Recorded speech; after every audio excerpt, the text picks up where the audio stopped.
오늘도 하나님 주신 은혜가 있는 예배 됐으면 좋겠습니다. 벌써 1월 한 달이 지나갔어요. 네, 근데 1월이 마지막 주일입니다.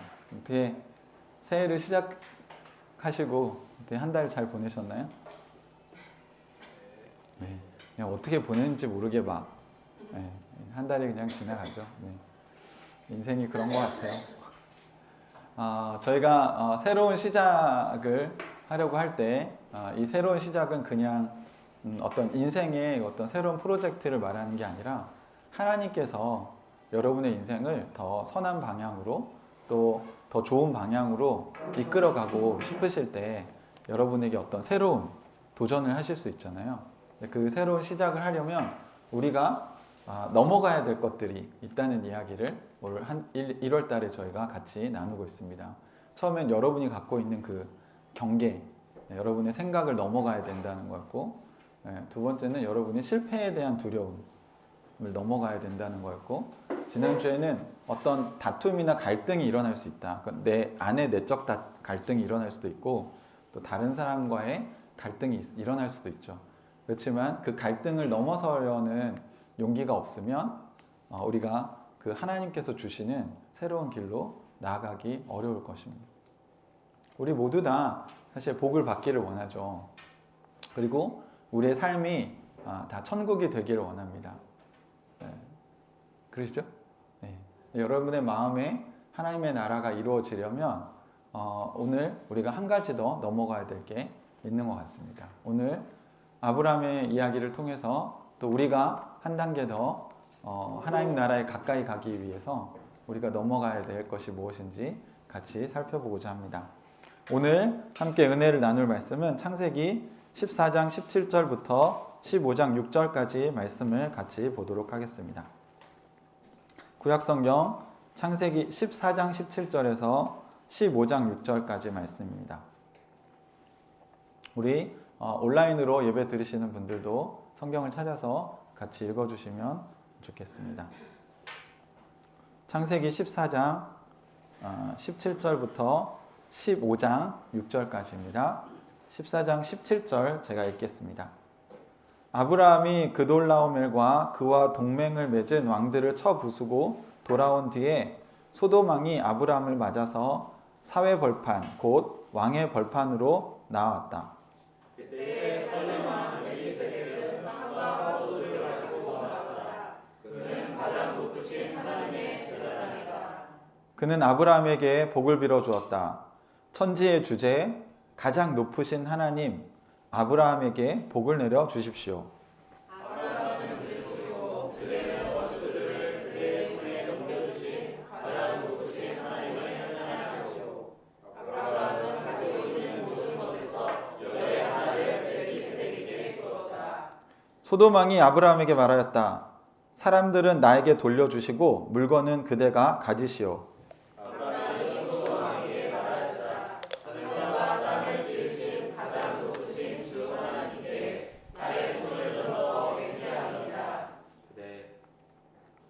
그대의 것은 시로라기 하나나 신발끈 하나라도 가지지 않겠습니다. 그러므로 그대는 그대 덕분에 아브라함이 부자가 되었다고는 절대로 말할 수 없을 것입니다. 나는 아무것도 가지지 않습니다. 다만 젊은이들이 먹은 것과 나와 함께 싸우러 나간 사람들 곧 아멜과 엑스론과 만문의 위로 돌아갈 문화는 따로 가져와서 그들이 저마다 제 몫을 가질 수 있게 하시기 바랍니다. 이런 일들이 일어난 뒤에 주님께서 환상 가운데 아브라함에게 말씀하셨다. 아브라함아 두려워하지 말아라. 나는 너의 방패다. 내가 받을 보상이 매우 크다. 아브라함이 여쭈었다. 주 나의 하나님 주님께서는 저에게 무엇을 주시려나? 저에게는 자식이 아직 없습니다. 저의 재산을 상속받아 되시려는 말씀주셔서 멜기세덱 드립니다. 주님께서 저에게 자식을 주지 않으셨으니 이제 저의 집에 있는 이 종이 저의 상속자가 될 것입니다. 아브라함이 이렇게 말씀드리니 주님께서 그에게 말씀하셨다. 그 아이는 너의 상속자가 아니다. 너의 몸에서 태어날 아들이 너의 상속자가 주님께서 아브라함을 데리고 바깥으로 나가서 말씀하셨다. 하늘을 쳐다보아라. 내가 셀 수 있거든 저 별들을 세어보아라. 그리고는 주님께서 아브라함에게 말씀하셨다. 너의 자손이 저 별처럼 많아질 것이다. 아브라함이 주님을 믿으니 여기셨다. 아멘. 네. 아브라함이 하란을 떠나서 가나안 땅에 왔다가 가나안 땅에 기근이 들어서 이집트로 내려갔다가 다시 이집트에서 다시 가나안 땅으로 올라왔는데 재산이 너무 많아져가지고 조카 롯과 같이 거할 수 없는 상황이 되어서 조카 롯과 아브라함이 이제 헤어지게 됐죠. 그러고 난 뒤에 하나님께서 아브라함에게 눈을 들어서 봐라. 내가 네가 보는 동서남북의 그 땅 그리고 네가 길이로도 걸어보고 넓이로도 걸어봐라. 그 땅을 내가 너와 너의 자손에게 주겠다라고 하나님이 위로하시고 격려하신 장면까지 우리가 살펴봤습니다. 그 뒤에 무슨 일이 벌어졌냐면 그 아브라함이 왔던 그 초생딸 지역 기억하세요? 그 티그리스 유프라테스 강이 있고 그 메소포타미아 문명이 발생한 비옥한 그 초생딸 지역이 있죠. 그 지역에 있는 나라들이 훨씬 더 큰 힘을 가진 나라들이었습니다. 그리고 사실 가나안 땅에 있는 소돔과 고모라와 몇 개의 도시 국가들은 그 메소포타미아 지역에 있는 나라의 지배를 받고 있었어요. 그 얘기가 오늘 14장 전반부에 나오는 이야기입니다. 그런데 그 메소포타미아 지역의 왕의 이름이 이제 그돌라오멜이라고 나오는데 그 왕에게 이 소돔과 고모라에 있는 도시 국가들이 조공을 바쳤어요. 역사 시간에 이런 거 배우셨죠? 힘이 약한 나라는 힘이 센 나라에 조공을 바치잖아요. 근데 그 일을 12년 동안 해오다가 이제 13년째 그들이 반란을 일으킵니다. 그 반란을 일으키니까 메소포타미아 지역에 있는 나라들이 연합군을 형성해서 이 소돔과 고모라에 있는 도시 국가들을 징벌하러 오는 거죠. 그래서 전투가 벌어졌는데 결국 이 소돔과 고모라 가나안 지역의 연합군이 이 메소포타미아 지역의 연합군에게 대패를 하게 됩니다. 그리고 모든 사람들은 노예로 그 당시에 전쟁에서 지면 사람들은 노예로 다 끌려가고 또 재산은 또 다 가지고 가는 거죠. 그러니까 전쟁에서 이기면 그 전리품들을 그 나라가 다 가져가는 게 그 당시의 문화였습니다. 그래서 전쟁을 왜 하냐면 빼앗기 위해서 하는 거죠. 그러니까 자원인데 인력도 빼앗고 그리고 물질도 빼앗는 그런 일들을 하고 있었습니다. 그런데 이제 문제는 소돔 지역에 누가 살고 있었죠? 아브라함의 조카 롯이 살고 있었어요. 어떤 사람이 그 전쟁에서 빠져나와서 아브라함에게 와서 이 이야기를 들려줬습니다. 조카 롯과 그 딸들, 그 가족들이 다 이 그돌라오멜이 이끄는 메소포타미아 연합군에게 다 포로로 잡혀갔고 재산도 다 빼앗겼다. 그 이야기를 들었어요. 이 이야기를 들은 아브라함이 조카 롯을 구하기 위해서 자기 집에서 키운 사병 318명 그리고 그 주변에 있던 그 마므레 지역에 살고 있었는데 그 마므레 지역 사람들 그 다음에 그들과 형제 관계에 있던 아넬과 에스골이라는 족속의 사람들과 동맹군을 형성합니다. 그래서 그 318명 자기의 사병과 그 옆 지역에 이 친하게 지내던 그 동맹군과 연합해서 이 메소포타미아 사람들을 쫓아가요. 그래서 단이라는 지역이 나오는데 이 가나안 땅을 이렇게 보시면 그 메소포타미아 땅이 북쪽에 있잖아요. 그래서 이 사람들이 이제 전쟁에서 승리하고 이제 포로와 그 다음에 물건들을 전리품들을 가지고 쭉 올라가고 있었어요. 그러니까 승리에 이제 만끽해서 그리고 이제 곧 메소포타미아로 이제 가기 위해서 이 가나안의 북쪽 경계까지 올라갔습니다. 아브라함은 자신의 사병과 그 다음에 연합군을 데리고 쫓아가서 야밤 기습 작전을 펼칩니다. 그들이 전쟁이 누가 자기들을 쫓아올 거라고 생각을 못했겠죠. 왜냐하면 도시국가를 다 거의 전멸을 시키다시피 하고 자기들이 사람들을 또 다 잡아서 올라왔기 때문에 아브라함에 대해서 생각을 못했을 거라고 보여져요. 그런데 이제 배경주석에 보면 사병의 숫자가 318명 정도 되면요, 한 도시국가의 그 병력과 같은 맞먹는 군사력이라고 하더라고요. 그러니까 우리는 이제 성경 읽을 때 아브라함은 아브람, 사레 이렇게 이렇게 몇 명 종하고 양떼 조금 이렇게 다닌다고 여러분 생각하실 수 있는데 그렇지 않은 거예요. 사실 아브라함의 그 재산의 범위는 사병만 300명이 넘는, 그러니까 개인 군사가 300명 정도 있는, 그러면 거기에 남녀 종들 그리고 그 목자들이 싸울 정도로 양떼가 많았다면 어마어마한 사실 규모였던 거죠. 사실 그 당시로 치면 한 도시 국가에 맞먹는 사실 재력과 병력을 가지고 있었던 겁니다. 그러니까 아브라함이 그냥 시골 할아버지가 아니에요. 그냥 양이나 치는 그냥 목축업자 정도가 아닙니다.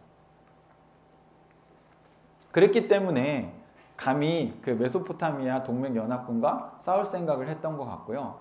또 하나는 아브라함이 갈대아 우르 출신이잖아요. 거기가 메소포타미아 문명의 거의 중심지거든요. 그돌라오멜 왕과 그 연합군들이 사실 온 지역이 거기입니다. 그렇기 때문에 아브라함은 그쪽 지역 사람들에 대해서 잘 알고 있었던 것 같아요.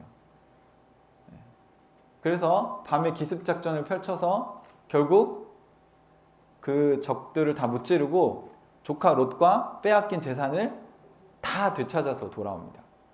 오늘 성경의 1장의 이야기가 그 이야기입니다.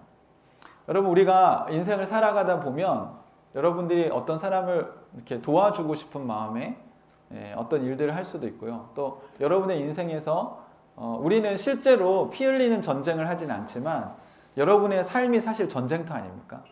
직장 생활을 하든지 아니면 가정에 있든지 우리가 그런 표현을 쓰잖아요. 뭐 육아 전쟁이다. 방학해서 지금 아이들이 집에 있을 때 엄마들이 느끼는 고통을 아빠들이 알까? 아침, 점심, 저녁을 다 챙겨줘야 하는, 그게 해보지 않은 사람은 그게 얼마나 힘든 건지 잘 모르거든요. 또 직장에서 그 치열하게 이제 일도 해야 되고 직장의 그 인간관계도 풀어가야 되고 직장에서 어떤 맡은 일들을 풀어나갈 때 이 직장 생활이라는 것도 사실 만만치 않잖아요. 그죠? 이것도 안 해본 사람들은 잘 모르거든요. 그러니까 우리가 자꾸 지난주에 다뤘지만 갈등이 일어나는 이유가 자기중심적이면 갈등이 생길 수밖에 없어요.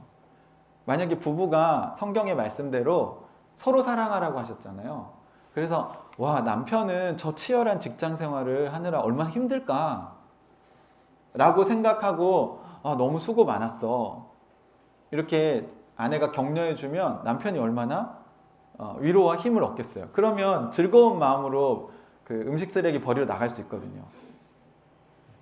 즐거운 마음으로 아이들 밥 챙겨줄 수 있어요. 근데 반대죠, 반대. 근데 남편이 돌아오면 그 생각을 하는 것보다 내가 오늘 하루 종일 얼마나 힘들었나.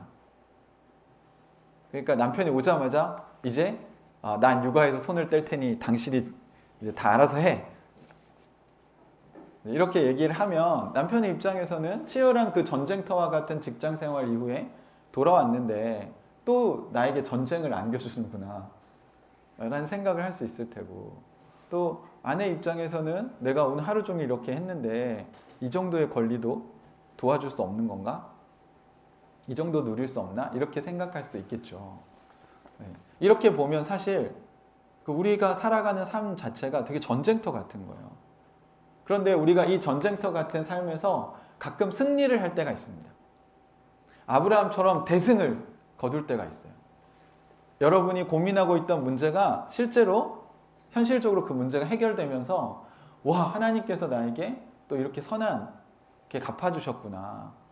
여러분이 바라던 일이 잘 될 때가 있죠. 우리 교회도 보니까 최근에 승리한 소식,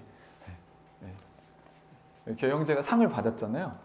그 치열한 전쟁터에서 얼마나 애를 썼을까 그런 생각이 들어요. 그게 얼마나 힘들고 어려운 과정이었겠어요, 사실. 그게 결과만 보고 우리가 박수를 칠 게 아니라 사실은 그렇게까지 삶을 치열하게 살아왔다는 걸 우리가 이해해 줄 필요가 있다고 생각하고 더 격려가 필요하지 않을까라는 생각을 해봐요. 아브라함도 전쟁에서 승리하는 때가 있었어요. 아브라함이 항상 막 찌질하게 아내를 누이라 속이고 이렇게 살아간 게 아니에요. 이거는 성경이 딱 2번밖에 없어요. 그러니까 정말 자신이 아직 하나님을 잘 알지 못할 때와 그 다음에 정말 그 소돔과 고모라의 멸망을 보면서 그 인생에 대한 어떤 깊은 디프레스, 침체가 찾아왔을 때, 그러니까 조카 롯이 죽었을 거라고 생각하고 굉장히 힘든 상황에 놓였을 때, 왜 하나님은 조카 롯을 구하지 않았을까? 이런 고민이 들었을 때, 그때에 딱 2번 했어요, 그거. 근데 우리는 자꾸 아브라함을 그런 인간으로 생각하시면 안 됩니다. 여러분, 사람이 힘들 때 그럴 수 있잖아요. 하지만 사실 오늘 성경에 보면 아브라함은 인간적으로 볼 때 굉장히 좋은 리더라는 걸 우리가 알 수 있어요. 그리고 그냥 목축업자 치고는 전쟁에 대해서 굉장히 전략가이고, 그리고 자신이 사병을 길렀다는 건 그만큼 미래에 대한 대비를 하고 있었다는 걸 알 수 있습니다. 가나안 땅에서 그래 하나님이 날 보호하시겠지 이렇게 산 게 아니라 가나안 땅에서 자신을 지키기 위해서 사병을 키우고 있었다는 거죠. 사실 이 전쟁을 위해서 키우진 않았을 거예요. 그죠? 오히려 가나안 땅에서 자신들이 살아갈 때 가나안 사람들로부터 자신의 가족과 자신의 재산을 지키기 위해서 아브라함은 사병을 양성했을 가능성이 있습니다. 그렇게 보면 아브라함은 아무렇게나 살지 않았다는 거예요. 가끔 이렇게 사람들이 제가 목회자니까 막 세상 물정 모르고 그냥 막 살 거다 이렇게 생각하시지만 저도 다 계획을 세우고 다 필요한 지혜들을 하나님께 배워서 다 공부를 하고 자녀 양육이든 아니면 경제 활동이든 이런 것들을 다 안전하게 만들어 놔야 사실 목회 활동도 잘할 수 있는 거죠. 그러니까 여러분이 볼 때 제가 막 그런 거를 막 아무렇게나 하는 사람처럼 보이지는 않지 않습니까?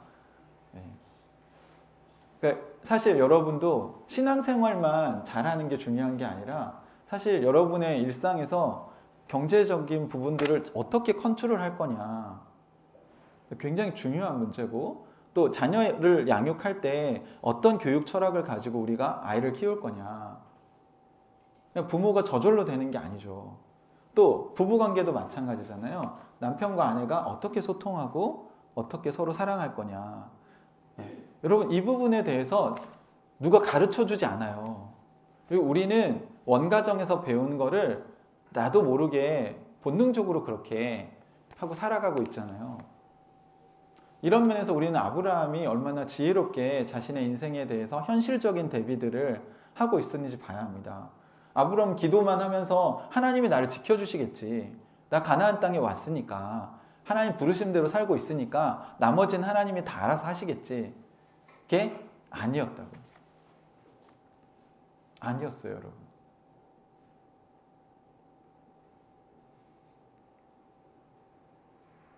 여러분이 인생을 살아가면서 여러분이 인생을 살아갈 때 지혜롭게, 뱀처럼 지혜롭게 빈틈이 없이 여러분이 준비해야 될 부분들도 분명히 있습니다. 건강관리도 마찬가지시고요. 크리스찬들이 자꾸 신앙생활만 잘하면 된다고 생각하시는데 맞아요. 사실 그 말이 맞긴 맞거든요. 왜냐하면 신앙생활만 잘하시면 하나님이 여러분에게 그 얘기를 해주실 거라는 거죠.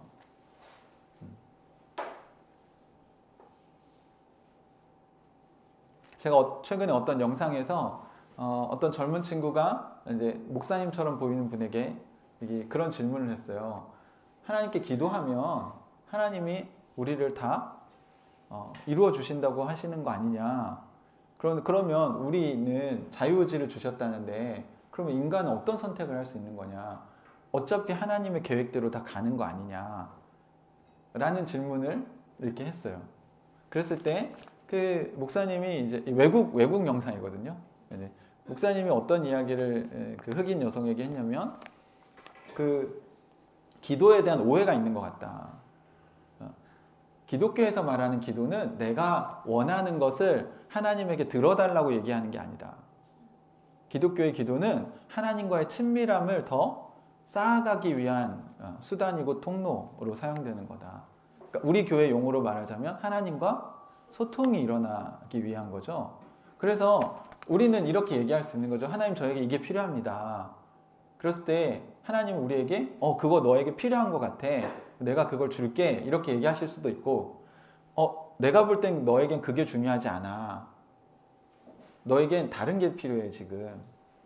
라고 얘기하실 수도 있고, 또 어떤 거는 그게 지금 너한테 필요한데 지금 말고 더 좋은 때가 있으니까 너가 준비되면 그때 내가 줄게.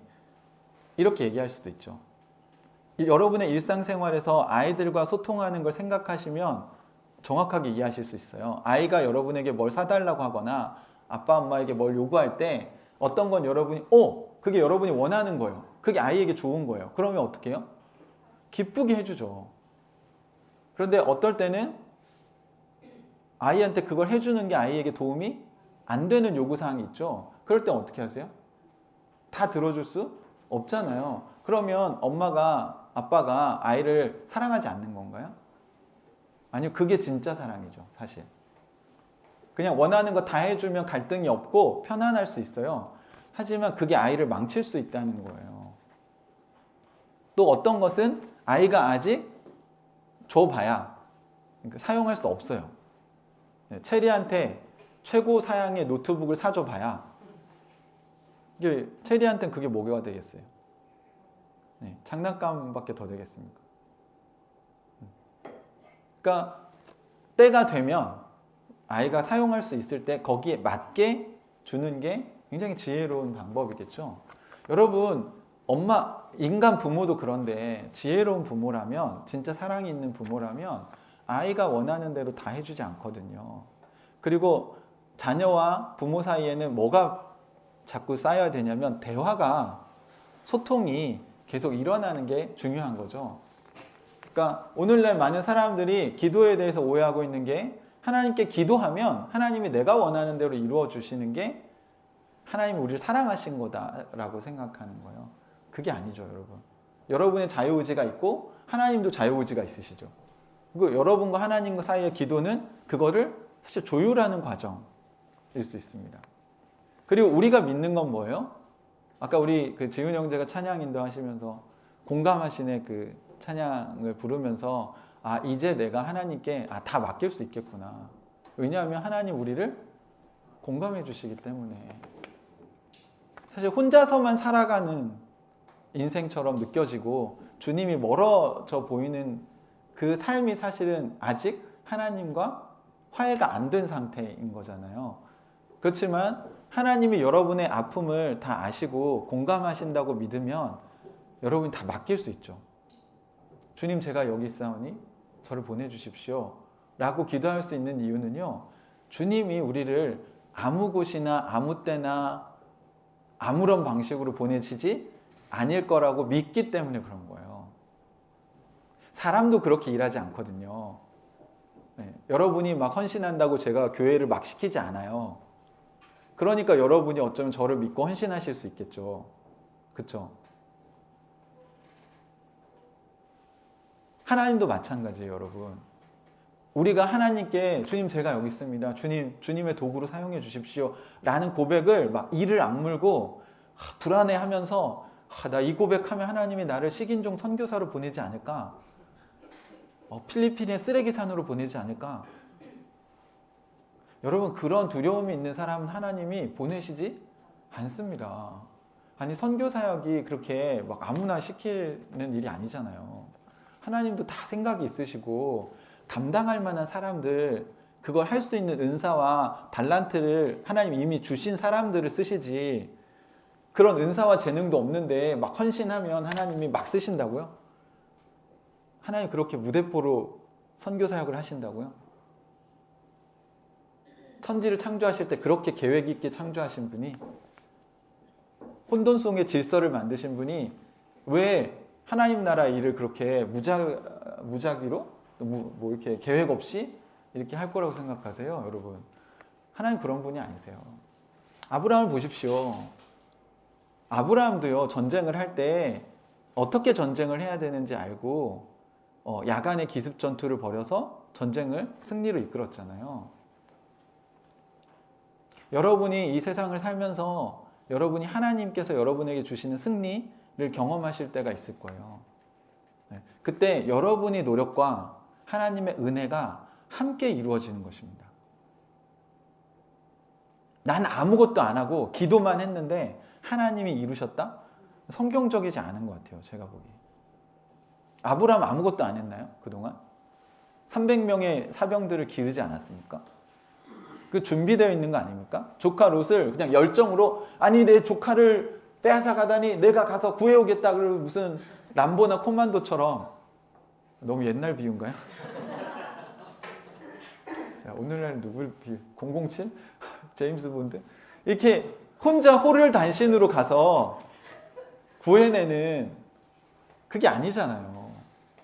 게다가 자기네 사병만으로 안 되니까 어떻게 해요? 그 친하게 지내던 주변에 세 부족의 동맹군을 만들어서 가잖아요. 그러니까 이 전쟁을 할 때 숫자도 필요하고 어떤 전략을 써야 될지 자기들이 그런 계획을 통해서 했어요. 하지만 전쟁에서 승리한 건 이 아브라함의 지혜와 노력 때문일까요? 그것만으로 전쟁에 승리하는 건가요? 아니죠. 여기에 하나님의 은혜가 있었다는 겁니다. 인간은 인간으로서 최선을 다하는 거고요. 또 하나님은 하나님께서 하실 일을 하시는 거죠. 이것이 성경에서 말하는 하나님 나라입니다. 그러면 공부를 열심히 안 했는데 기도 열심히 하면 그 사람 임용고시 합격이 되나요? 그게 하나님이라면 저는 그 하나님 안 믿을 것 같아요. 왜냐하면 성경이랑 맞지도 않고, 그런 신이라면, 기도로 막 흔들 수 있는 신이라면 신앙생활이 너무 불안해서 어떻게 합니까? 네? 그러면 여러분 생각해 보세요. 여러분의 기도로만 흔들리겠어요, 그 신이? 다른 사람의 기도로는 안 흔들리시겠어요?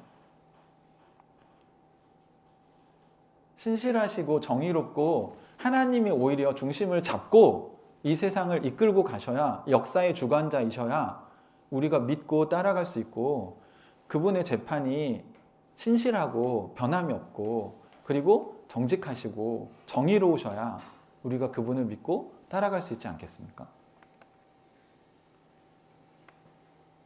아브라함은 이 전쟁에서의 승리가 자신만의 노력이었다고 생각하지는 않습니다.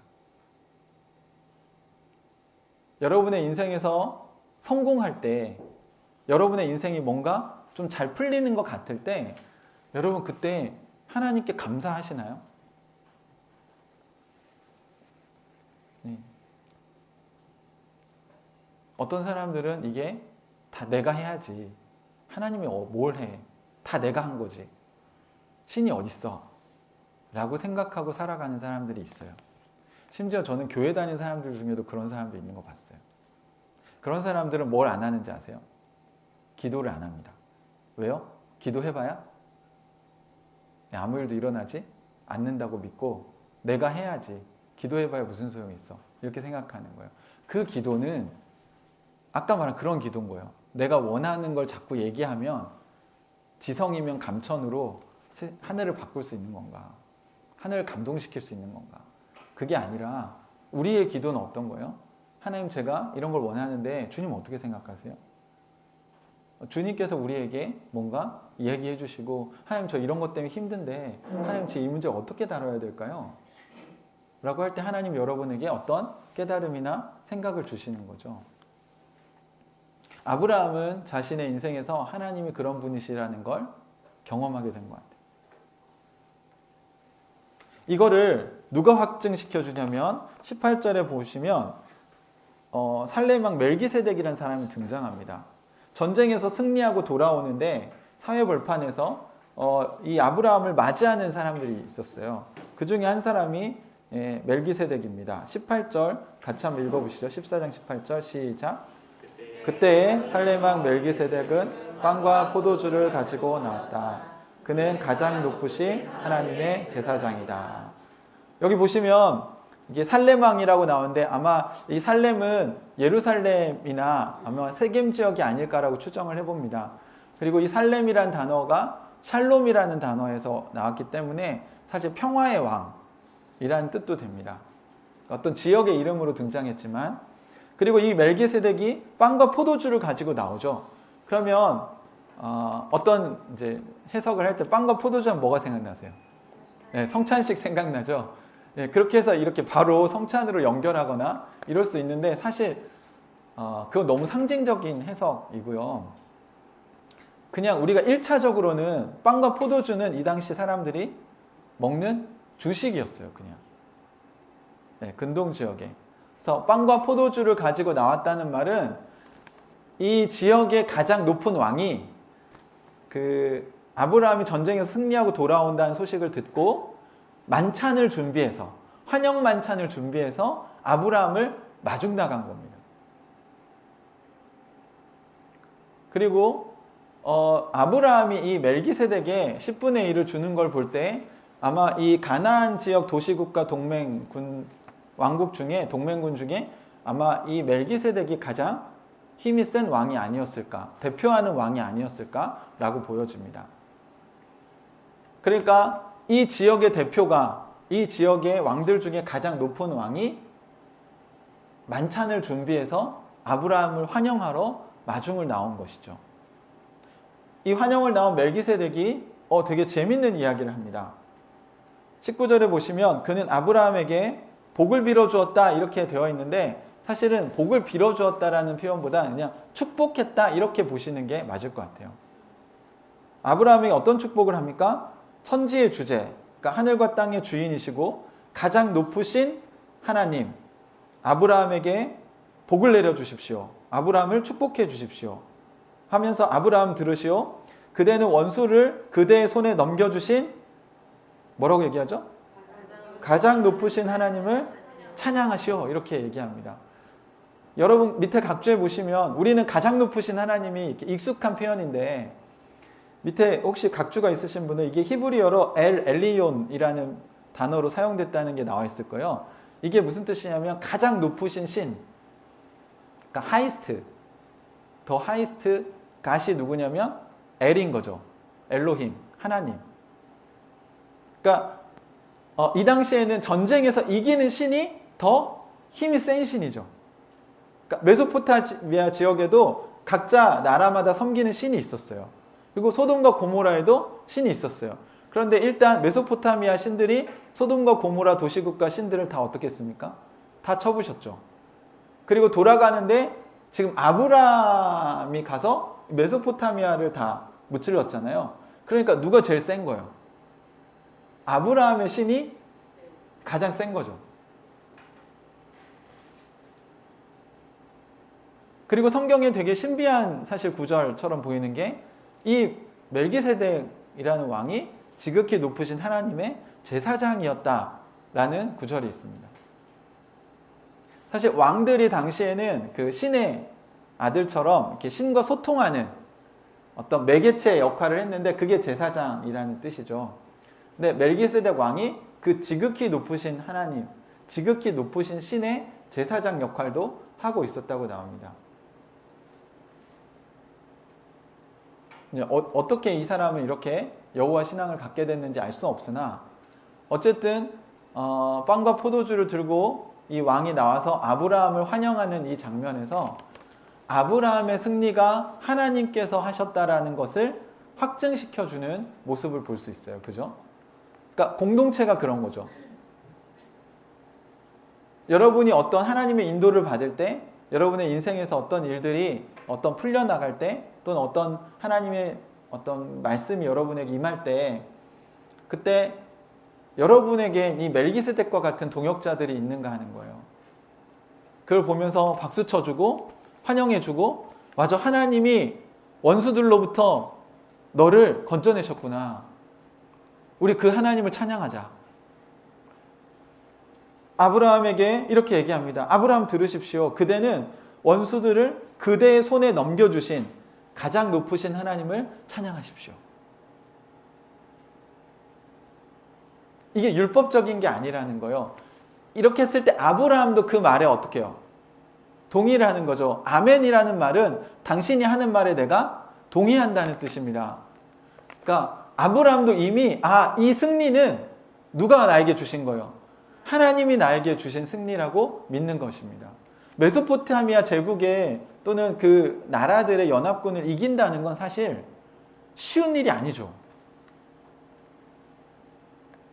아브라함은 아브라함으로서 최선을 다했고 하나님은 그 전쟁에서 아브라함을 승리하게 하셨고 아브라함도 하나님이 내 인생에 이 승리를 주셨다는 걸 믿고 돌아오고 있는데 교회 멤버들이 다 나와서 어떻게 얘기해요? 와, 너의 인생에 하나님이 하신 일에 대해서 우리가 정말 감사한다. 하나님은 역시 가장 높으신 하나님이시다. 너의 하나님을 찬양하자. 네 인생에서 일하고 계시는 그 하나님을 우리가 찬양하자. 여러분, 우리가 신앙이 침체되면 뭘 잃어버리냐면요, 감사를 잃어버립니다. 그러니까 찬양을 잃어버리는 거예요. 제가 뭐 가요를 비하하는 건 아닙니다. 그런데 여러분이 영적으로 회복되면 여러분의 입에서 찬양이 콧노래가 흘러나오고 이렇게 집에 찬양을 틀어놓고 여러분이 그 예배, 개인의 예배가 회복되면 여러분이 되게 신앙생활을 잘, 영적으로 굉장히 좋은 그런 상태에 있는 거죠. 그러니까 아브라함도 신앙이 회복되면 자꾸 뭘 해요? 개인의 예배를 드리죠. 제단을 쌓고 하나님의 이름을 부릅니다. 왜요? 감사하니까요. 그런데 신앙이 침체되면 어떤 특징이 일어나요? 하나님께 나아가지 않고 자꾸 이집트를 가거나 이제 남방 지역으로 가거나 자꾸 회피합니다. 삶의 문제를 회피해요. 본인이 알아요. 기도하면 된다는 거 아는데 기도를 하기가 싫죠. 여러분, 그럴 때 저는 그냥 주님의 이름을 한번 부르는 거, 여러분의 작은 신음에도 응답하시는 그분을 그냥 기억하시기만 해도 하나님이 여러분에게 일하실 거라고 믿습니다. 저는 그런 경험을 많이 해봤어요. 제가 너무 지쳐서 아무것도 할 수 없을 때, 저도 일을 해봤거든요. 일과 목회를 병행해서 할 때 진짜 힘들더라고요. 하루 종일 정말 열심히 일하고 집에 와서 누웠는데 진짜 기도할 힘이 없어요. 그래서 진짜 주여 한번 부르고 자는 게 저의 기도였던 때가 있어요. 근데 주님은 여러분의 아픔을 공감하십니다. 여러분이 힘든 거 아세요. 전쟁터와 같이 살아가고 있다는 거 하나님이 아십니다. 자꾸 우리의 삶을 나누다 보면 하나님이 사랑하라고 얘기하시면 그럼 나는 누가 사랑해 주는데요? 이런 생각 들 때 있잖아요. 그럼 저는 누가 위로해 주는데요? 하나님이 여러분을 위로하신다면 여러분, 그것이 가장 큰 축복이라는 걸 알게 될 거예요. 사람의 위로와는 비교가 안 됩니다. 방금 오늘 아침에도 찬양하면서 우리 그 가사 있었잖아요. 우리의 아픔을 공감하시네. 제가 가슴에 손을 얹고 기도하는데 하나님이 나의 아픔을 알고 계시는구나. 주님이 위로하시는 게 느껴지시는 거예요. 이게 예배지. 사람들이 해주는 위로도 도움이 되지만 저는 주님이 저를 찾아오셔서 제 마음을 따뜻하게 해주실 때 그때 모든 문제가 해결되는 것 같아요. 물론 현실적으로 뭐가 달라지진 않죠.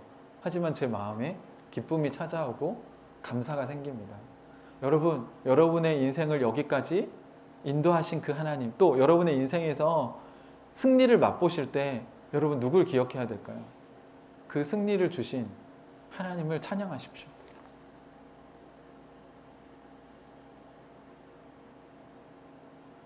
아브라함은 그 승리 하나님을 찬양했습니다. 그리고 나서 아브라함이 보여주는 태도가 정말 신기할 정도로 놀랍습니다. 아브라함이 아직 신앙이 그렇게 성숙한 사람은 아니거든요. 그런데 오늘 보여주는 아브라함의 모습은 굉장히 영적으로 굉장히 좋은 상태에 있는 되게 성숙한 모습을 보여줘요. 또 뒤에 침체가 오겠지만 그래도 승리한 다음에 교만해지는 것이 아니라 굉장히 성숙한 태도를 보여줍니다. 첫 번째, 그게 뭐냐면 20절 하반절 같이 한번 읽어보시죠. 아브라함의 가장 높으신 하나님을 찬양하시오. 이렇게 얘기하니까 아브라함 어떻게 했죠? 아브라함은 가지고 있는 모든 것에서 열의 하나를 멜기세덱에게 주었다. 그러니까 11조가 여기 나오죠. 아직 구약의 레위기의 율법에 가기 전에 지금 아브라함이 10분의 1을 멜기세덱 왕에게 줍니다. 멜기세덱 제사장에게 줘요.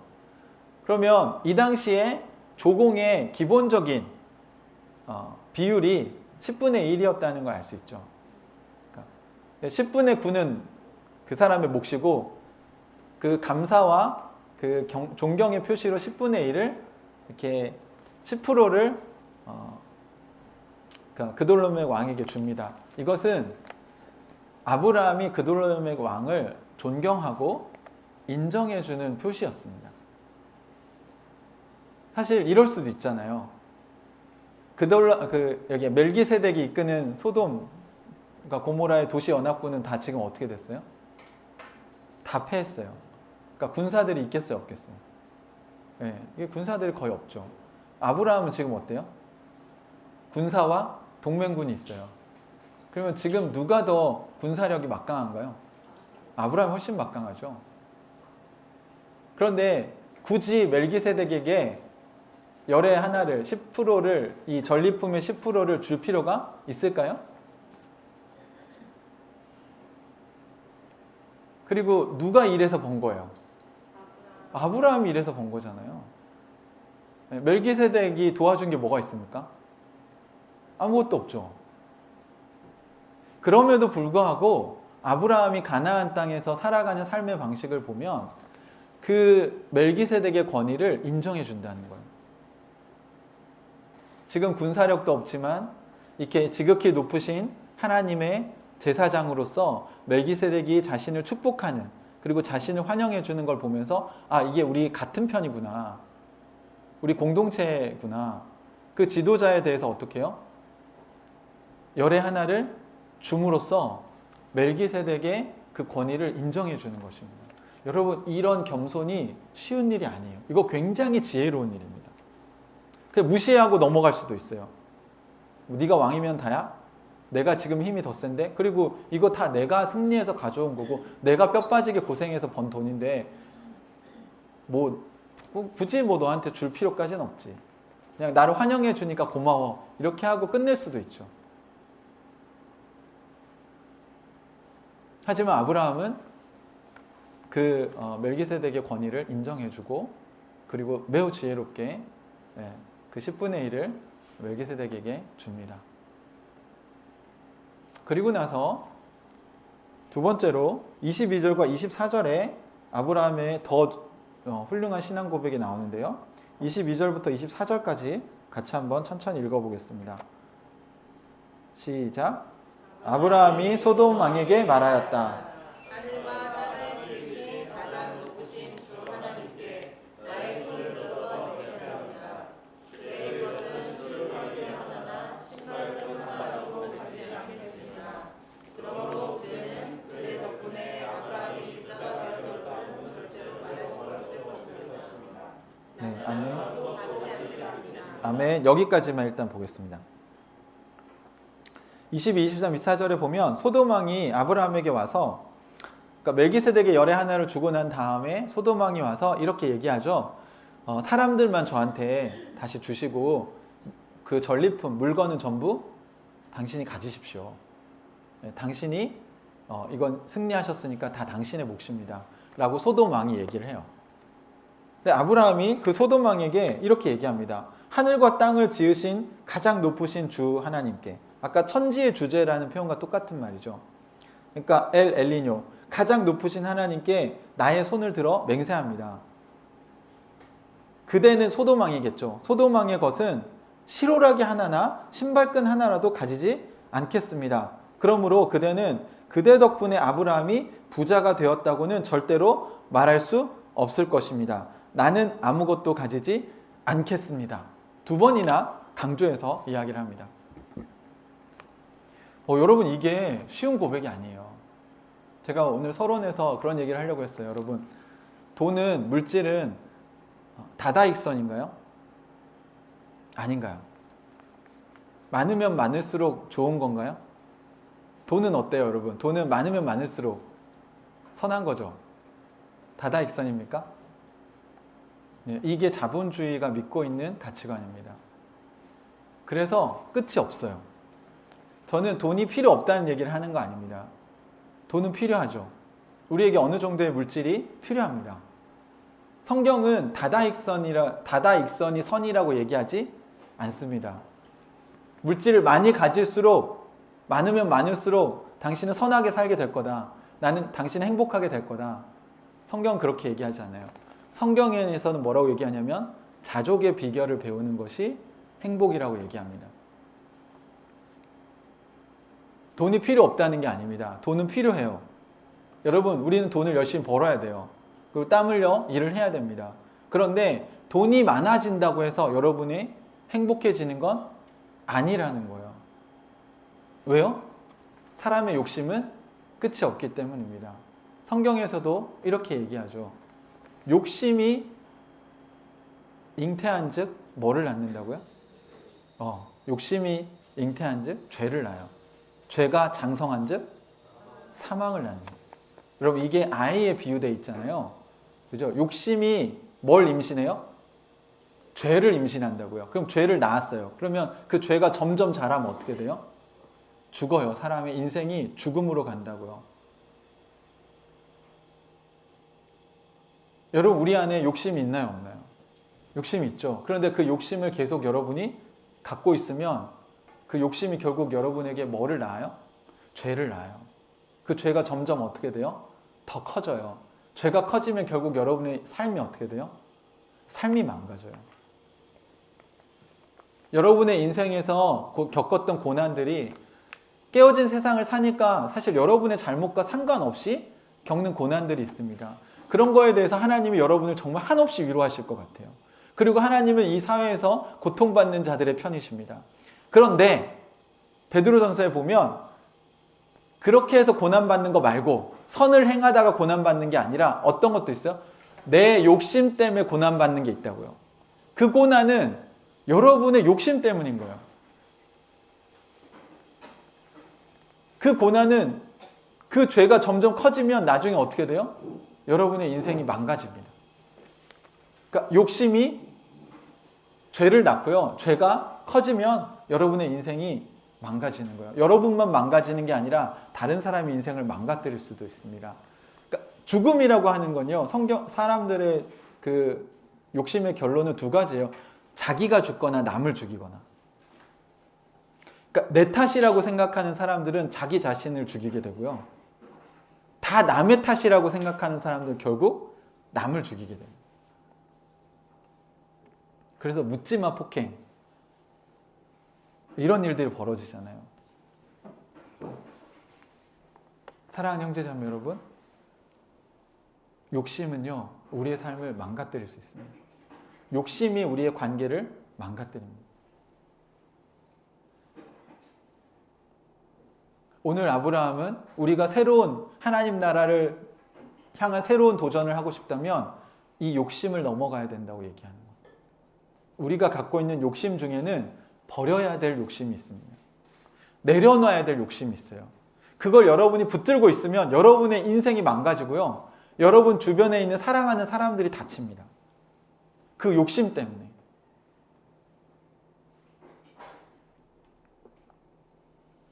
아브라함은 이 전쟁에서 승리하게 하신 그 하나님의 승리의 도취에서 거 봐라, 내가 하니까 되잖아 하면서 막 신나게 간증하고 다니는 게 아니에요. 승리에 도취돼서 나는 이렇게 잘난 사람이야 라고 떠들고 다니는 게 아니에요. 오히려 어떻게 합니까? 소돔 왕이 다 가지라고 얘기했고 사실 아브라함은 다 가질 만한 자격이 있었어요. 지금 다 아브라함이 한 거예요. 이거는 아브라함이 없었다면 사실 이걸 되찾아올 수 없었을 겁니다. 그런데 아브라함은 조카 롯을 구하러 간 거지 내가 돈을 벌려고 간 게 아니었던 거예요. 그리고 소돔과 고모라 지역은 지금 초토화돼서 사실 이 재물은 원래 누구 거였습니까? 소돔과 고모라에 살던 사람들의 재산이잖아요. 그럼 그 사람들은 집에 돌려보내고 사람만 돌려보내면 어떻게 재건할 거예요, 도시를? 어떻게 먹고 살아요, 그 사람들은? 아브라함이 구해줘서 감사의 선물로 줄 수도 있죠. 지금 소돔의 왕은 그런 거예요. 그런데 아브라함이 볼 때는 내가 이걸 받으면 소돔과 고모라 사람들 어떻게 먹고 살 거냐는 거죠. 거기 가구랑 값비싼 보물들 다 여기 있을 텐데 그 사람들에게 다시 돌려주는 거예요. 그게 하나님이 원하시는 거라고 아브라함이 생각하는 겁니다. 이게 가능한 이유는 여러분 착각하시면 안 돼요. 아브라함은 지금 부자입니까 아닙니까? 네, 엄청난 부자예요. 그냥 조그만한 부자가 아니고 엄청난 부자예요. 그러니까 더 욕심을 낼 필요가 없어요. 하지만 여러분 소돔과 고모라의 도시의 전리품이라면 사실 오늘날로 치면 그 재산이 아마 수십억이 됐을 가능성이 높아요. 그냥 한 부족, 이게 부족을 턴 게 아니잖아요. 거기 있던 도시국가 연합을 턴 거거든요. 그럼 거기서 뺏은 전리품의 양이 얼마나 크겠어요. 근데 아브라함은 정말 놀랍게 나는 시로라기 하나, 신발끈 하나도 가지지 않겠다라고 얘기합니다. 이렇게 하는 이유는 자신에겐 이미 충분한 재산이 있기 때문에 그런 거예요. 여러분 이거를 분별하는 게 되게 중요합니다. 욕심을 넘어가라는 건요. 여러분이 먹고 살아야 되는 것까지 포기하라고 얘기하는 게 아니에요. 그건 욕심이 아니에요. 그건 당연히 여러분이 살기 위해서 필요한 거예요. 에덴 동산에 여러분 하나님이 모든 과일을 다 먹으라고 얘기하셨잖아요. 그죠? 그건 욕심이 아니고 누려야 될 거예요. 하나님이 우리에게 주신 선물이거든요. 여러분이 일해서 번 돈은 하나님이 여러분에게 주신 선물입니다.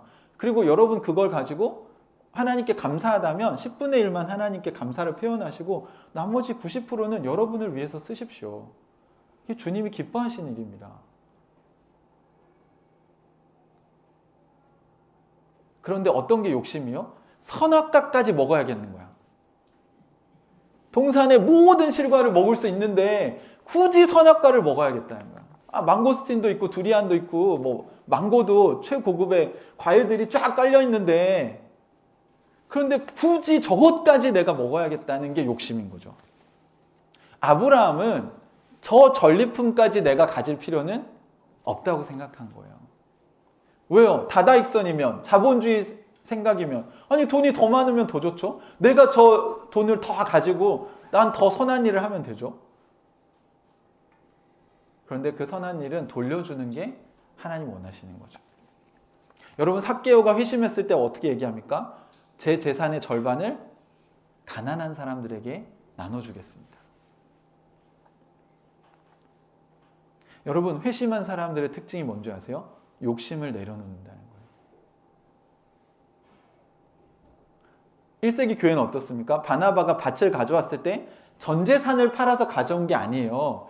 자신의 집과 먹고 살 건 놔두고 잉여 재산, 그러니까 저 밭은 내가 없어도 돼. 근데 공동체에 보니까 지금 헬라파 과부들 또 고아들이 교회에서 밥을 제대로 못 먹어. 근데 나는 저 땅은 잉여 재산이야. 저게 내가 먹고 사는데 별로 없어도 돼. 그러니까 그 밭을 판 값을 갖다 낼 때 전부 냈다는 거예요. 속이지 않고. 아나니아 삽비라는 밭을 1억짜리를 팔고 500만 원만 내고 5천만 원만 내고 5천만 원은 자기들이 가진 거죠. 근데 바나바는 1억짜리 밭을 팔아서 1억을 다 냈다는 거예요. 그거지 전 재산을 다 갖다 낸 게 아니에요. 그럼 바나바는 어디서 삽니까? 바나바의 가족들은? 그러니까 여러분이 자꾸 성경을 볼 때 하나님이 여러분이 헌신하시면 막 다 갖다 바쳐라. 그러지 않아요.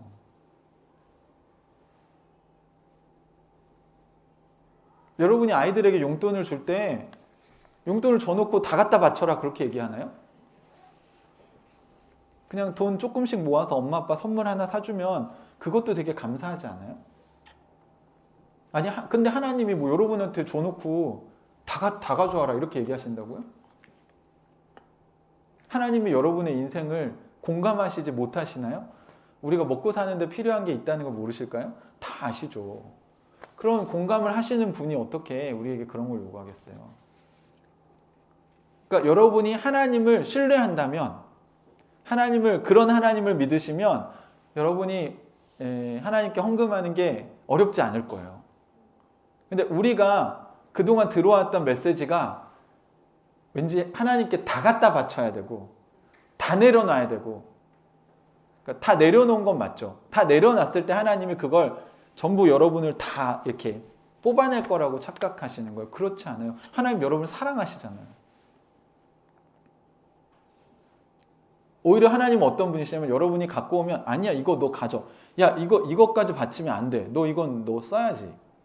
여러분이 차 한 대 있는데 저한테 교회 헌납하겠습니다. 그럼 제가 아이고 감사합니다. 와 너무 믿음이 좋으시네요. 여러분 이 믿음을 본받으십시오. 이렇게 얘기하면 저는 하나님을 잘못 믿고 있는 거예요. 오히려 제가 아니 너희 집 차 없잖아 지금. 그럼 애 통학 어떻게 시키려고 그래. 직장 출근 어떻게 하려고 그래. 그거 안 바쳐도 돼. 그냥 너가 타. 하나님 너에게 주신 거야. 그냥 감사하면서 살면 돼. 여러분이 저에게 봉사하려고 해도 제가 왜 말리냐면 아직 여러분에게 그 잉여 시간이 없으시잖아요. 잉여 체력이 없으시잖아요. 아니 우리 집 아이도 돌볼 시간이 없는데 어떻게 헌신을 합니까? 사랑하는 형제자매 여러분, 가정을 먼저 돌보십시오. 그 다음에 하나님의 교회를 돌보실 수 있을 겁니다. 그런 때가 올 거예요.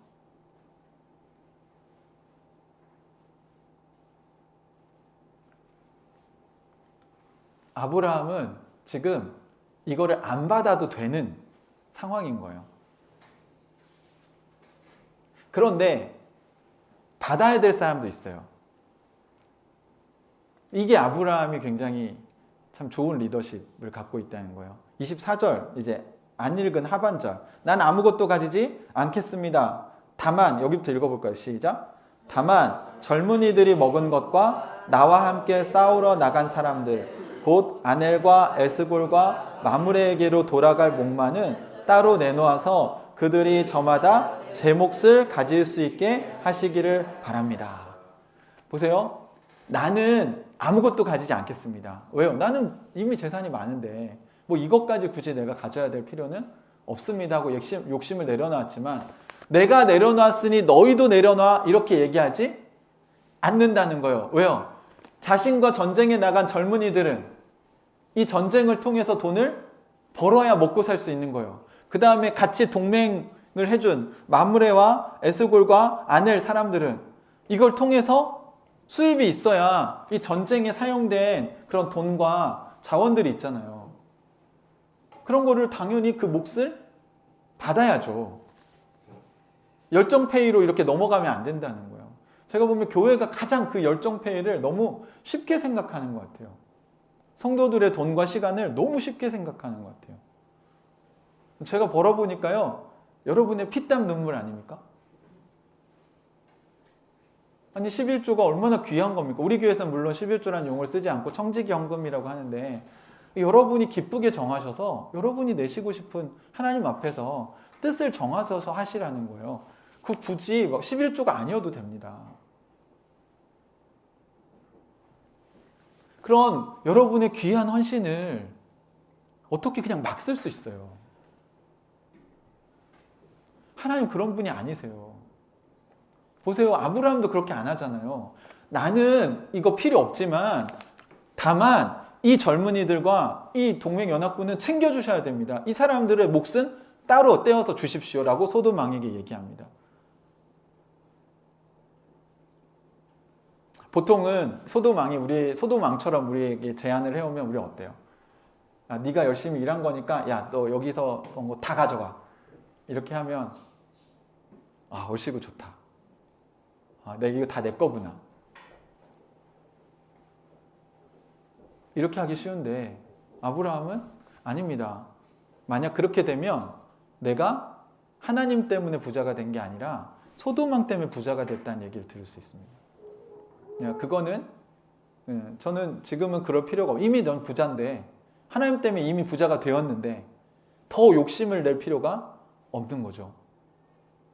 이게 자족의 비결을 배운 겁니다. 하지만 같이 전쟁에 나간 젊은이들과 부족들은 그 몫을 제대로 챙겨주십시오.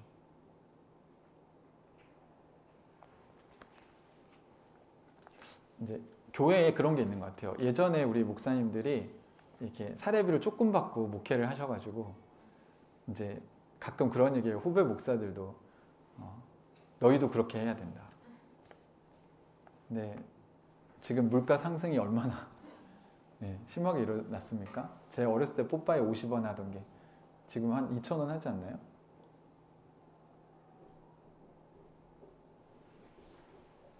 그러니까 내가 그렇게 살았으니 너희도 이렇게 살아라 라고 얘기하면 안 된다는 거죠. 왜냐하면 상황이 바뀌었잖아요. 진짜 좋은 어른은 어떤 사람이에요? 자신은 필요한 만큼 딱 받고 오히려 자기 후배들에게, 자기 아랫사람들에게 필요한 걸 더 잘 챙겨주는 그런 리더가 진짜 멋진 리더죠. 네. 여러분 어떠세요? 직장에 그런 리더가 있으세요? 그런 리더가 있으면 얼마나 행복할까요? 그 부하 직원들은. 그게 하나님 나라 아니겠습니까?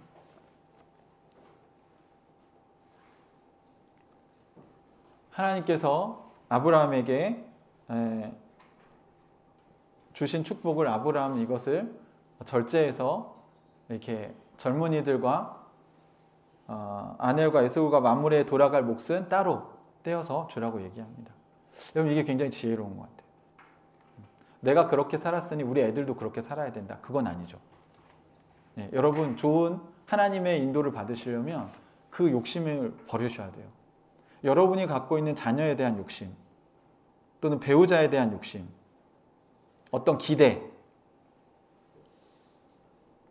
그런 것 중에 우리가 욕심을 부리고 있는 게 있으면 여러분 그건 내려놓으셔야 됩니다. 그래야 여러분 하나님의 뜻을 더 잘 분별하실 수 있고 좋은 어른이 되실 수 있습니다. 그러니까 여러분이 가져야 될 걸 잘 가지시고 하나님이 누리라고 하는 건 좀 제발 잘 누리시고 죄책감 갖지 말고 그걸 좀 잘 분별하세요. 하지만 내가 가지지 않아도 될 거에 대해서 욕심을 내지 마시라는 거죠. 가지지 않아야 될 걸 가지려고 하고 또 남의 것까지 빼앗아서 내 걸로 만들려고 하는 게 욕심이에요. 하나님께서 우리에게 주신 것을 잘 누리셨으면 좋겠습니다. 그리고 우리가 또 챙겨줘야 될 것은 잘 챙겨주는 그런 사람이 되시면 아마 하나님 나라를 여러분이 잘 누리시는 사람이 될 거예요. 이런 일들이 일어난 뒤에 15장에 보면 15장 1절은 이걸 다 이해해야 그 다음 연결되는 거죠. 이런 일들이 일어난 뒤에 주님께서 환상 가운데 아브라함에게 말씀하셨다. 15장 1절 뭐라고 얘기하셨죠? 시작. 아브라함아 두려워하지 말아라. 나는 너의 방패다. 내가 받을 보상이 매우 크다. 네. 하나님이 아브라함에게 나타나셔서 또 어떻게 하세요? 내가 너의 방패다. 내가 받을 보상이 매우 크다. 아니 아브라함이 보상을 거절했잖아요. 그죠? 근데 아브라함 마음에 한켠에는 저거 아쉬울 수도 있죠. 우리 지난번에 살펴본 것처럼 하나님 그때마다 어떻게 해요? 우리의 마음을 아시니까. 양보하고 나서 아쉬운 거 아시니까. 또 이것도 아니라고 얘기했죠. 나 하나님께서 날 부자로 이미 만드셨어. 그거 필요 없어 라고 얘기했지만 보상을 누구나 받고 싶고 누구나 인정받고 싶잖아요. 그러니까 하나님이 그 뒤에 바로 나타나셔서 어떻게 해요? 아브라함을 칭찬하시는 거예요. 너 잘했다.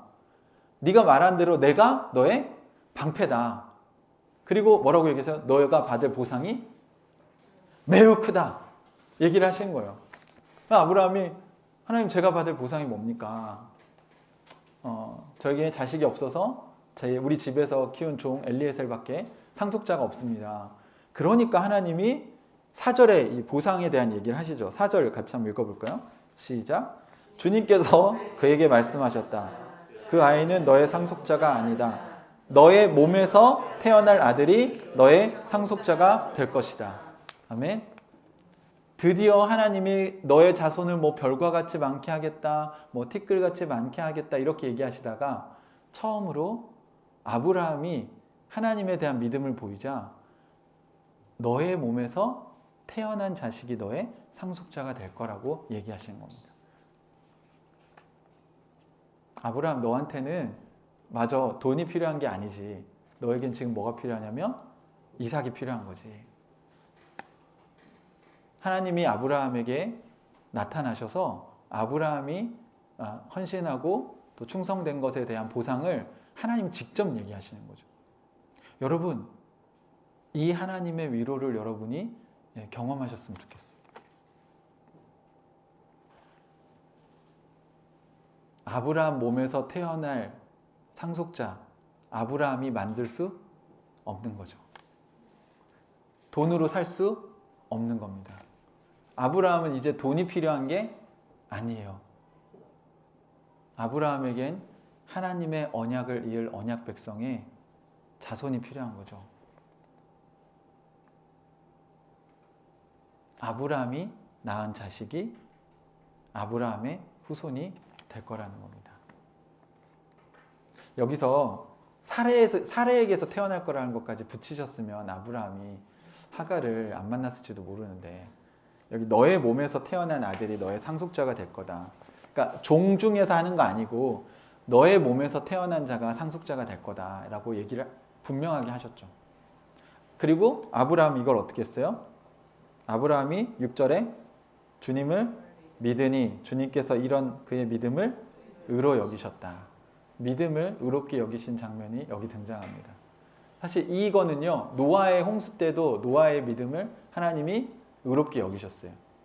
그러니까 아브라함만 믿음을 의롭게 여긴 게 아닙니다. 사랑하는 형제자매 여러분, 사람은 누구나 욕심이 있어요. 저도 있고요. 그리고 그래서 기대도 있어요. 사실 배우자에 대한 기대가 있죠. 남편이 또는 아내가 이렇게 해줬으면 좋겠는데, 또 우리 아이들에 대한 욕심 있잖아요. 우리 애가 이만큼 해줬으면 좋겠는데. 저도 그런 기대와 욕심이 당연히 있죠. 그런데 그 기대와 욕심이 지나치면 아이가 지금 힘든 걸 보지 못하고요. 아이를 공감해줘야 될 때 우리가 공감하지 못합니다. 그래서 결국 그 소중한 관계가 망가져요. 우리가 언제 하나님의 관점에서 배우자나 아이들이나 가족들을 볼 수 있습니까? 우리가 가진 욕심, 어쩌면 우리가 기대라고 얘기하는 것 중에 욕심으로 오염된 부분, 그거를 좀 내려놓을 때 이 사람의 진짜 모습을 우리가 볼 수 있을지 모르겠습니다. 사랑하는 형제자매 여러분, 하나님이 여러분을 인도해 가실 때, 하나님이 여러분에게 뭔가 선물을 주실 때 거기서 감사하시고 더 이상의 욕심을 부리지 않는 자족의 비결을 배우셔서 여러분의 마음에서부터 천국이 이루어지는 그런 인생이 되시기를 주님의 이름으로 축복합니다. 같이 기도하겠습니다. 사랑하는 형제자매 여러분, 여러분이 잉여 재산이나 여러분이 더 2개 있으면 하나 나눠주고 그게 아까울 수도 있겠지만, 그렇게 할 때 하나님이 여러분 위로하실 거예요. 그리고 하나님은 여러분의 힘으로 얻을 수 없는 선물을 여러분에게 주실 겁니다. 아브라함에게 이삭을 주신 거죠. 하나님 절대로 여러분의 헌신과 수고를 가벼이 여기시지 않습니다. 여러분이 얼마나 애쓰고 힘들게 번 돈과 시간과 에너지를 하나님 앞에 드리는지 주께서 알고 계십니다. 주님이 여러분에게 오늘 기도할 때 아브라함에게 하셨던 것처럼 두려워하지 말아라. 나는 너의 방패다. 내가 받을 보상이 매우 크다. 라고 여러분에게 말씀해 주시기를 축복합니다. 같이 기도하겠습니다. 하나님 아버지, 오늘 아침에 하나님께서 나의 아픔을 아시고 나의 삶을 공감하시고 아브라함에게 하셨던 것처럼 우리의 상급이 클 거라고 말씀하신 것 감사합니다. 제가 주님을 바라보고 이 길을 걸어갈 수 있게 도와주십시오. 하나님, 제가 가진 욕심을 내려놓고 하나님의 관점에서 다시 이 세상을 보게 도와주십시오. 사람들을 볼 때에 또 물질에 대해서 하나님, 제가 욕심으로 오염된 부분이 있다면 하나님 그것을 내려놓기 원합니다. 하나님 저에게 분별력을 주십시오. 제 눈을 열어서 내 인생을 공감하시는 주님을 보게 해주십시오. 아브라함을 위로하신 주님, 오늘 사랑하는 우리 교회 성도들 또 예배드리는 모든 자들에게 하늘의 위로가 임하게 해주십시오. 내 상급이 클 거다. 내가 너의 방패가 될 것이다. 우리가 주님을 믿고 이 인생을 걸어가게 하여 주시옵소서. 주님 감사합니다. 예수님의 이름으로 기도합니다. 아멘. 하나님 아버지, 이 세상을 살면서 저희가 하나님께서 주신 은혜를 경험할 때가 많이 있습니다. 그런데 우리가 그 은혜에 만족하지 못하고 또 욕심을 부릴 때도 있습니다. 우리를 긍휼히 여겨주십시오. 하나님, 우리가 지나친 욕심 또는 우리의 자기중심적인 욕심들로 오염된 기대들이 있다면 이 시간 내려놓게 하시고 하나님께서 우리에게 주신 선물들을 다시 생각나게 도와주십시오. 하나님 주신 은혜들을 기억하게 도와주십시오. 우리의 삶을 여기까지 인도하신 주님을 찬양합니다. 주님께서 우리의 방패가 되어주셔서 여기까지 오게 하셨는데 앞으로도 주님께서 우리의 방패가 되어주셔서 깨어진 세상을 힘있게 살아갈 수 있도록 축복하여 주시옵소서. 오늘 아침에도 하나님께서 아브라함을 통해 우리에게 주신 귀한 메시지를 가슴에 담고 올 한 해를 살아갈 수 있도록 주님 도와주십시오. 감사하며 우리 주 예수님의 이름으로 기도합니다.